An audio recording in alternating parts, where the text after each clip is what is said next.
വഴിക്കടവ് 15-കാരൻ പന്നിക്കണിയിൽ വീണ് ഷോക്കേറ്റ് മരിച്ച സംഭവത്തിൽ ഈ പറയുന്ന വഴിക്കടവ് പഞ്ചായത്തിലേക്കാണ് എ വിജയരാഘവൻ അടക്കം എത്തിയിട്ടുള്ള സത്യൻ മൊകേരി. അവിടുത്തെ വയനാട്ടിലെ CPI സ്ഥാനാർത്ഥിയായിരുന്നു. കെ രാധാകൃഷ്ണൻ അടക്കം ഏറ്റവും പ്രധാനപ്പെട്ട CPM-ൻ്റെയും CPI-യുടെയും ഒക്കെ ഏറ്റവും തലമുതിർന്ന നേതാക്കൾ ഒരു വഴിക്കടവ് പഞ്ചായത്ത് മാസത്തിലേക്ക് എത്തുകയാണ്. നമ്മൾ നേരത്തെയൊക്കെ പറഞ്ഞതുപോലെ സാധാരണഗതിയിൽ നേരത്തെയും ഒരുപാട് കാട്ടാന കുത്തി കൊലപ്പെടുത്തുകയും കടുവ ആക്രമിച്ച് കൊലപ്പെടുത്തുകയും ചെയ്യുന്ന സംഭവങ്ങൾ ഓൾമോസ്റ്റ് എല്ലാ ആഴ്ചയിൽ ഒന്ന് എന്ന നിലയ്ക്ക് തന്നെ നമ്മൾ കണ്ടതാണ്. അവിടെയൊന്നും അങ്ങനെ വലിയ നേതാക്കളാണ് നിരക്കുന്ന ആ പ്രദേശവാസികളുടെ പാവം പ്രദേശവാസികളുടെ അവരുടെ ജീവൽ പ്രതിസന്ധിയിൽ അവരുടെ പ്രാണഭയത്തിലൊക്കെ അവർ നടത്തുന്ന സമരങ്ങളല്ലാതെ ഇത്തരത്തിൽ വലിയ രാഷ്ട്രീയ നേതാക്കൾ പങ്കെടുക്കുന്ന സമരങ്ങളൊന്നും ഒരിടത്തും നമ്മൾ കണ്ടില്ല ഈ കഴിഞ്ഞ പോയ കുറച്ച് വർഷങ്ങളിൽ. വഴിക്കടവ് പക്ഷേ അങ്ങനെയല്ല. വഴിക്കടവിൽ ഒരു തെരഞ്ഞെടുപ്പ് നടക്കുകയാണ് ഇപ്പോൾ നിലമ്പൂരിൽ. അപ്പോൾ അതിൻ്റെ പശ്ചാത്തലം കൂടി അവിടെ ഉണ്ട്. അപ്പോൾ തലമുതിർന്ന നേതാക്കൾ അങ്ങോട്ടേക്ക് എത്തുന്നതിൽ അങ്ങനെ ഒരു രാഷ്ട്രീയ പശ്ചാത്തലം കൂടി അവിടെ ഉണ്ട്. വിപിൻ സി വിജയൻ വിവരങ്ങൾ വച്ചിരുന്നു. വിപിൻ, എ വിജയരാഘവൻ, ഒരു MP കെ രാധാകൃഷ്ണൻ, ഈ പറയുന്ന പ്രധാനപ്പെട്ട കേന്ദ്ര സംസ്ഥാന നേതാക്കളൊക്കെ ഒരു പഞ്ചായത്തിലേക്ക് മാർച്ച് നടത്തുക എന്നുള്ളത് സമാന സംഭവങ്ങൾ നമ്മൾ പോയ കാലങ്ങളിലൊന്നും കണ്ടതല്ല. വിപിൻ,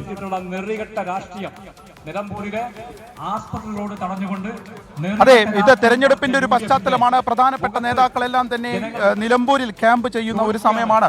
ഈ വിഷയത്തിൽ ആദ്യ ദിവസം തന്നെ UDF അതൊരു വലിയ പ്രതിഷേധം ഇതുമായി ബന്ധപ്പെട്ട് ഉയർത്തിയിരുന്നു. അന്ന് രാത്രി നമ്മൾ കണ്ടതാണ്. അതൊരു സമാനങ്ങളില്ലാത്ത വലിയ പ്രതിഷേധത്തിലേക്ക് UDF മാറിയപ്പോൾ അതിനെ പ്രതിരോധിക്കുക എന്നുള്ളത് തന്നെയായിരുന്നു LDF-ന്റെ ഉദ്ദേശം. ആ സമയത്ത് അതുകൊണ്ട് തന്നെയാണ് രാഷ്ട്രീയമായിട്ടുള്ള ഒരു ഗൂഢാലോചന മന്ത്രിമാരും ഒപ്പം തന്നെ CPM-ന്റെ സംസ്ഥാന സെക്രട്ടറി തന്നെ ആരോപിക്കുകയും ചെയ്തത്. അതിനുശേഷം ഇപ്പോഴിതാ വഴിക്കടവ് പഞ്ചായത്തിലേക്ക് ഒരു മാർച്ച് നടത്തുന്നു. ഈ പന്നികളെയാണ് അവിടെ സംരക്ഷിക്കുന്നത്, മനുഷ്യന് വിലയില്ല എന്നുള്ള ഒരു മുദ്രാവാക്യമാണ് ഇപ്പോൾ ഈ ഒരു സമരവുമായി ബന്ധപ്പെട്ട് പറയുന്നത്. 20 കിലോമീറ്റർ വനാതിർത്തിയുള്ള ഒരു പ്രദേശമാണ് വഴിക്കടവ്. 20 കിലോമീറ്റർ വനാതിർത്തിയുള്ള പ്രദേശമാണ് വഴിക്കടവ്. ഇവിടെ വന്യമൃഗങ്ങൾ നാട്ടിലേക്ക് ഇറങ്ങുമ്പോൾ ഈ ജനങ്ങളാകെ ഭയപ്പെടുമ്പോൾ നമ്മുടെ വനമേഖല അതിർത്തിയിൽ ഒരു ഗേറ്റ് സ്ഥാപിക്കാൻ പലവട്ടം ഞങ്ങൾ ഈ പഞ്ചായത്ത് ഓഫീസിൽ മാർച്ച് നടത്തിയാണ് ഈ പഞ്ചായത്ത് ഭരണസമിതിയോട് ഞങ്ങൾ പറഞ്ഞതാണ്. പക്ഷെ ചെയ്തില്ല. ഇതിനു മുമ്പ് പല ആക്രമണങ്ങളിൽ, പന്നിയുടെ ആക്രമണങ്ങളിൽ, ആനയുടെ ആക്രമണങ്ങളൊക്കെ മനുഷ്യർക്ക് പരിക്കുപറ്റിയിട്ടുണ്ട്. പക്ഷെ ആ പ്രദേശത്ത് ലയിറ്റിടാൻ പോലും അതിന് പോലും വരാത്ത ആളുകളാണ് ഈ പഞ്ചായത്ത് വൈസ് പ്രസിഡന്റ് ഭരണസമിതി. അത് മാത്രം KSEB-യുടെ ഒരു ഉദ്യോഗസ്ഥനുണ്ട്.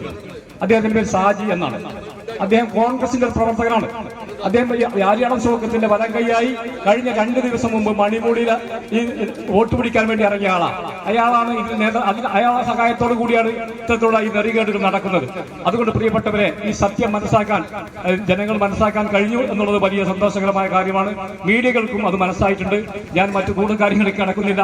പുഞ്ചക്കല്ലി എന്ന് പറയുന്ന വനത്തിനുള്ളിൽ 100 കണക്കിന് ആദിവാസികൾ താമസിക്കുന്ന ഒരു പ്രദേശത്ത് നമ്മുടെ സർക്കാർ കൊടുത്തിട്ടുള്ള വീട് പണിയെടുക്കാതെ, അതിൽ അഴിമതി കാട്ടിക്കൊണ്ട് പണിയെടുക്കാതെ നിൽക്കുന്ന ഈ ഭരണസമിതി കോടിക്കണക്കിന് ഉറുപ്പിയാണ് നമ്മുടെ പഞ്ചായത്തിന്റെ പൈസ ലാപ്സായി പോയിരിക്കുന്നത്. നമ്മുടെ റോഡുകളുടെ പണികളൊന്നും നടന്നിട്ടില്ല. കോടാനുകോടി ഉറുപ്പിയാണ് കേരളത്തിലെ സംസ്ഥാന സർക്കാർ നൽകിക്കൊണ്ടിരിക്കുന്നത്. ഒരു പണിയെടുക്കാതെ വെറും നിരുത്തരപരമായ പ്രവർത്തനം നടത്തുന്ന ഈ പഞ്ചായത്തിനെതിരെ അതിശക്തമായ സമരം ഞങ്ങൾ നടത്തിയതാണ്, ഇനിയും നടത്തുമെന്ന് മാത്രം ഓർമ്മപ്പെടുത്തിക്കൊണ്ട് ഞാൻ കൂടുതൽ കാര്യങ്ങൾ കടക്കുന്നില്ല. ഈ പ്രതിഷേധ യോഗം ഉദ്ഘാടനം ചെയ്യാനെത്തിയിട്ടുള്ള പ്രിയപ്പെട്ടവരായ നേതാക്കന്മാർ ഇവിടെ ഉണ്ട്. ഞാൻ എൻ്റെ കടമയിലേക്ക് കടക്കുകയാണ്. നമ്മുടെ ഈ പ്രതിഷേധ യോഗം ഉദ്ഘാടനം ചെയ്യുന്നത് CPIM-ന്റെ പോളിറ്റ് ബ്യൂറോ മെമ്പറും പാർട്ടിയുടെ കേരളത്തിലെ ജനനേതാവുമായിട്ടുള്ള സഖാവ് എ വിജയരാഘവനാണ്. അദ്ദേഹത്തിന്റെ വേദിയിലേക്ക് സ്വാഗതം ചെയ്യുകയാണ്. അതുപോലെ തന്നെ ഞങ്ങളുടെ പ്രിയപ്പെട്ട സഖാവ് രാധാകൃഷ്ണൻ സഖാവ് നേരത്തെ എത്തിയിട്ടുണ്ട്.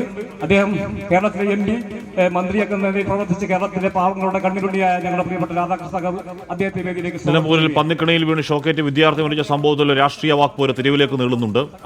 LDF ഇപ്പോൾ വഴിക്കടവ് പഞ്ചായത്തിലേക്കാണ് ഇപ്പോൾ മാർച്ച് നയിക്കുന്നത്. പ്രധാനപ്പെട്ട നേതാക്കൾ, പോളിറ്റ് ബ്യൂറോ അംഗമടക്കമുള്ളവർ, എ വിജയരാഘവൻ അടക്കമുള്ളവർ ഒരു പഞ്ചായത്തിനെതിരെ നടക്കുന്ന സമരത്തിൽ PB അംഗമടക്കമുള്ളവർ അണിനിരക്കുന്ന അപൂർവമായ കാഴ്ച. നമ്മൾ നേരത്തെയും പറഞ്ഞതുപോലെ കേരളത്തിൽ ഇത്തരത്തിൽ കാട്ടാന കുത്തിയും കടുവ കടിച്ചുകുന്ന ഒരുപിടി മനുഷ്യരുടെ പ്രതിഷേധങ്ങൾ നമ്മൾ കണ്ടതാണ്.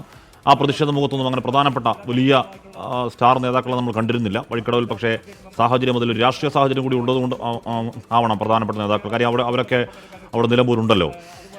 വഴിക്കടവ് KSEB ഓഫീസിലേക്കും ഇന്ന് കോൺഗ്രസിൻ്റെ പ്രവർത്തകർ മാർച്ച് നടത്തും. അവിടെയും സമാനമാവണം കാഴ്ച. പ്രധാനപ്പെട്ട വലിയ നേതാക്കളൊക്കെ അവിടെയും അണിനിരക്കും. പക്ഷേ ഈ പറയുന്ന വിദ്യാർത്ഥിയുടെ മരണം എന്ന് പറഞ്ഞാൽ ജീവിതം കണ്ടു തുടങ്ങിയിട്ടില്ലാത്ത, ലോകം കണ്ടു തുടങ്ങിയിട്ടില്ലാത്ത ജീവിതം തുടങ്ങിയ ഒരു പാവം വിദ്യാർത്ഥിയാണ്. ആ വിദ്യാർത്ഥി കൊല്ലപ്പെടാനിടയായ സാഹചര്യം എന്താണ് എന്നത് രാഷ്ട്രീയത്തിനപ്പുറം പരിശോധിക്കപ്പെടുമെന്ന് പ്രതീക്ഷിക്കാം.